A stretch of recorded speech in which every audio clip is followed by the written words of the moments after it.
Wewe baba. Wewe. Mimi director mkubwa kutoka Mtwara Mikindani.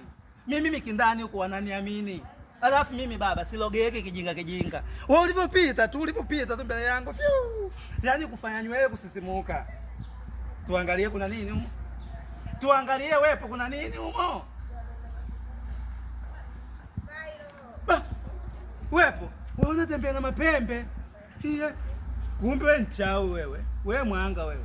Iye, ana mapembe huyu. Iye. Wepo, samahani kwanza, kwani wewe kabila gani? Hautakiwi kujua kabila lako. Wepo.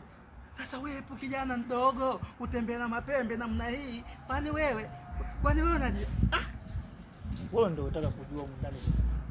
Nimekuonyesha unaanza kuleta shauku za kuogopa. Mimi siogopi vitu vidogo tu hivi wewe. Hivi kwanza hivi vitu vidogo tu hivi. Mimi wewe ninapotoka mimi huko nyumbani huko kuna vitu vikubwa hivi vidogo. Ila tu ulivyonipita nikaona nywele zangu kusisimuka. Kumbe bwana wewe una mapembe. Basi bwana baba. Wewe nenda na mapembe yako hayo. Vitoto vidogo kubeba vitu vikubwa.